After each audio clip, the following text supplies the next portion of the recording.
పల్నాడు జిల్లాలో పోలింగ్ ముగిశాక జరిగిన అల్లర్ల కేసులో సిట్ విచారణ కొనసాగుతుంది. ఇవాళ మాచర్ల వెల్దుర్తి ప్రాంతాల్లో క్షేత్రస్థాయిలో దర్యాప్తు చేయనుంది. నరసరావుపేట నియోజకవర్గంలో సిట్ టీం పర్యటించింది. ఘర్షణలు జరిగిన ప్రాంతాల్లో స్థానిక పోలీసుల నుంచి వివరాలు సేకరించింది. నరసరావుపేట నియోజకవర్గంలో 20 కేసులు నమోదైతే 60 మందిని నిందితులుగా చేర్చారు. నరసరావుపేట 1 టౌన్లో జరిగిన గొడవలకు సంబంధించి 11 మందిపై కేసులు నమోదయ్యాయి. నరసరావుపేట 2 టౌన్ గొడవల్లో 10కి పైగా కేసులు నమోదయ్యాయి.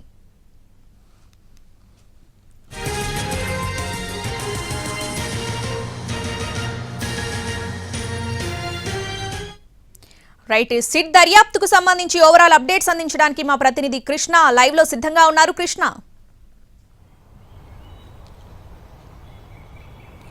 Thank you Shravani. పల్నాడు జిల్లాలో అయితే ఎన్నికల సందర్భంగా ఈ పోలింగ్ డే రోజు జరిగినటువంటి ఘర్షణల నేపథ్యంలో ఆ జరిగిన ఘర్షణల మీద సిట్ విచారణ కొనసాగుతుంది. నిన్న ఉదయం నుంచి దూకుడు పెంచింది సిట్. ఎందుకంటే నిన్న ఈరోజు జరిగేటువంటి విచారణ మొత్తం కూడా రిపోర్ట్ మొత్తం కూడా ఈసీకి పంపించాల్సిన నేపథ్యం ఉన్న పరిస్థితుల్లో నిన్నటి నుంచి విచారణ ప్రారంభించింది. నిన్న నరసరావుపేట పట్టణంలో నరసరావుపేటలో 2 టౌన్ పోలీస్ స్టేషన్లో డిపార్ట్మెంటల్ ఎంక్వైరీ మొత్తం కూడా దాదాపుగా పూర్తి చేశారు.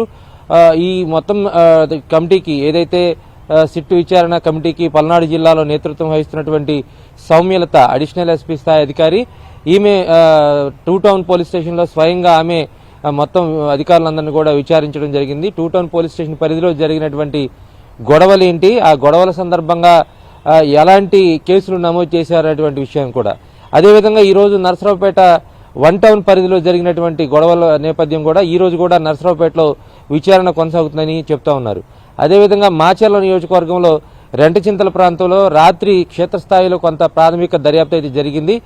మళ్ళీ ఈరోజు రెంటచింతల, అదేవిధంగా కారంపూడి, తర్వాత మాచర్ల టౌన్లో ఉన్నటువంటి కొన్ని ప్రాంతాల్లో విచారణ చేస్తారని చెప్తున్నారు. అదేవిధంగా రెంటాల ప్రాంతంలో కూడా విచారణ కొనసాగుతుందని చెప్తున్నారు. ఇదే విధంగా గురజాల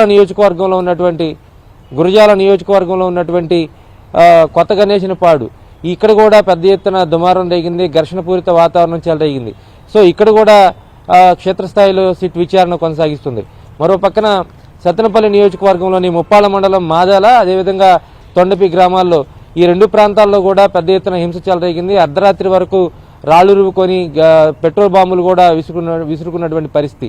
సో ఆ తర్వాత కూడా పోలీసుల తనిఖీల్లో పెద్ద ఎత్తున పెట్రోల్ బాంబులు బయటపడ్డాయి. సో వీటన్నిటికన్నా ఈసీ అత్యంత ప్రతిష్టాత్మకంగా భావించింది ఏంటంటే ప్రజాస్వామ్యయుతంగా జరగాల్సినటువంటి ఎన్నికల్లో ఈవీఎంలను ధ్వంసం చేయటం. అంటే ఒక ఎన్నికల సంఘం, అదేవిధంగా పోలీస్ వ్యవస్థ, క్షేత్రస్థాయిలో ఉన్నటువంటి ఎన్నికల సిబ్బంది ఇంతమంది ఉన్న నియోజకవర్గంలో ఉన్నటువంటి కొద్దిమంది రాజకీయ నాయకులు లేదంటే వాళ్ళ అనుచరులు ఈవీఎంను ధ్వంసం చేశారంటే ఖచ్చితంగా దాన్ని ప్రజాస్వామ్యాన్ని అపహాస్యం చేసినట్లుగా ఈసీ భావించినట్లుగా తెలుస్తూ ఉంది. ఈ విషయాన్ని చాలా సీరియస్గా ఈసీ తీసుకున్నట్లుగా ఉంది. ఎందుకంటే క్షేత్రస్థాయిలో ఇప్పుడు సిట్ అధికారులు కూడా ఆ విషయాన్ని చాలా సీరియస్గా అడుగుతూ ఉన్నారు. ఎందుకంటే మీరు ఈవీఎం ధ్వంసం చేసిన వారి మీద ఎలాంటి కేసులు పెట్టారు, ఎలాంటి చర్యలు తీసుకున్నారనేది కూడా నిన్న అడిగినట్లుగా తెలుస్తూ ఉంది.